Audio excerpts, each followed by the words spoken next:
Mini London Mirpur Azad Kashmir बिल्कुल view तकने पे तुसां जनाब मिनी लंडन ने और इत्थै दियां रोडां ना तुसां हाल तक हो के पहले जेह्ड़ा सी ढेरियां जेह्ड़ी ऐ रोड उत्थै मिट्टी पाई के इस तरह चलाया सी निज़ाम हून तक्की सकने तुसां कि न्यू सिटी ने जेह्ड़ा पहला चौक है और दूसरा चौक है उन्हें दोवां ने दरम्यान च जेह्ड़े उन्हें स्पीड ब्रेकर ख़त्म किया हुआ है लेकिन ओह् इतना गहराई विच ओह् गड़े खोदे न कि तक्की सकने हो कि ट्रैफिक किस तरह चलनी पई है और कितने दिनों तो जड़ा है आवाम इस तरह जलील हुई रही है लखां रुपया लोगों ना गड्डियां ना नुकसान हो रहा है। बड़ी लापरवाही है इंतजामिया ने कि वो इसी के उखाड़ के चले गए न। ठीक है आए दिन इतने एक्सीडेंट भी हो रहे हैं लोगों लखों करोड़ों रुपये दी गड्डियां डैमेज हो रही हैं इंतजामिया बिल्कुल कोई टच मस नहीं हो रही। तकने पे तुसां कि इत्थों पट्टी का जंप तो ये साइडा पर जड़ा है ना वो लुक सट्टी छोड़ी है और इसकी फिल कोनी करने पे आज तकरीबन 5 से 6 दिन हुई गए हैं और इस तरह है और मेन रोड है मीरपुर नहीं इसने कितने मरीज भी अच्छने ने कई बंदे एमरजेंसी चशने न रोड अपर तक सकने उस कीमती गड्डियां लोगों दी खराब होनी पिया एक्सीडेंट होने पे इतना काफ़ी ज़्यादा बंदियां की जनाब इन्ना रिक्वेस्ट भी की है लेकिन इसने बावजूद जनाब ना अजे तक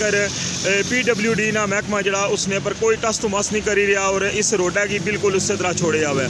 ये तकने पे ये अच्छा लगी है ट्रैफिक जड़ा कोटली ली साइड है परों ये उसने पर जड़ा ना 2 जंप्स ने न्यू सिटी ना जड़ा दुआ चौक है ना उसने नाल तो ये जड़ा संगी में ये मनाजर भी दसना तुम मुड़ी का अगले जंपा पर तुम जुलने उत्थे भी जाइएगा तुम तकी सकने हो कि उत्थे नहीं क्या कंडीशन है आ सामने तकने पे हो आ सामने संगी जड़ा ना न्यू सिटी ना दुआ चौक नज़र अचना उसी अगर तुसा खलका बादले पासों अचने पे हो तो उसने सामने भी इया सेम सूरत हाल है उत्थे भी गड्डियां ने एक्सीडेंट होने पे तो जुलने तुसांगी हुण अगले जड़ा जंप है उसकी सूरत हाल दसने ये सामने तुसा तकने पे हो कि तू जनाब ये पट्टी क्या इन्ना तकने पे हो किस तरह तू है जनाब रक्शे लगने पे तकने पे हो जितनियां छोटियां बड़ियां गड्डियां न वो सारियां जनाब इतों बड़ी मुश्किल नाल गुजरन लगी हैं। तकने पे जनाब ना इन्ना पट्टी क्या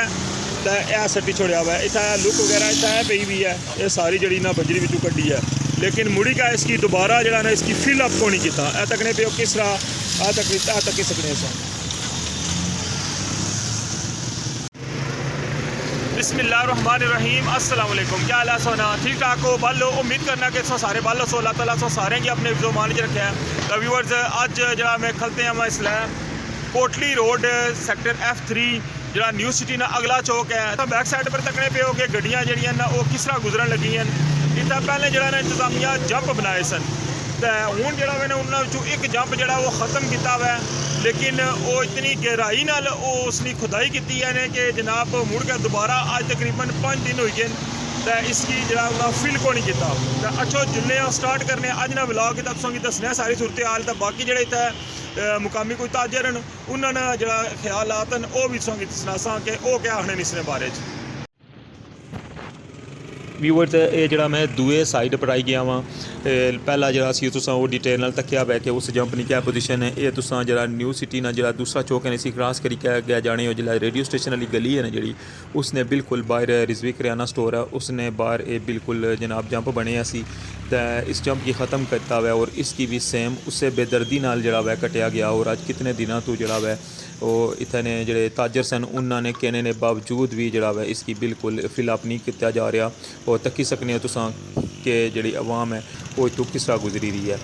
इसने बेशुमार एम्बुलेंसा भी इतों गुजरनियाँ डेली क्योंकि मेन रोड है और तकी सकने तुसां व्यू कि सामने जी रेडियो स्टेशन वाली गली है और इसने बिल्कुल मेन रोड पर ये जंप है और PWD वगैरह रिक्वेस्ट भी की है इन्होंने सारे कि इस जंप की जड़ा है ये एक दिन ना कम सी इसकी फ़ौरन तुसां इसकी फिलअप करना सी अगर तुसां इसकी खुदाई की है लेकिन अजे तक जड़ा है ये बिल्कुल उस तरह पे है।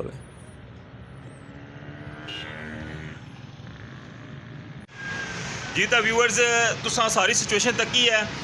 कोटली रोड जरा F3 जरा वो कितनियां जगह तो जरा रोड तबाह हुई भी है तो जरा ना मैं हूँ इत्थै एक मुकामी ताजर न उन्होंने कितनी मुश्किलात ना सामना है तो उन्होंने इसने बारे जरा मैं ना वो डिस्कस करने तो सारे मेरे नाल जनाब औरंगजेब रिजवी साहब तो अस्सलाम वालेकुम सर। वालेकुम सलाम क्या हाल है ठीक हो? ठीक। अच्छा ये जरा है तुसां दी दुकान ने बिल्कुल बाहर है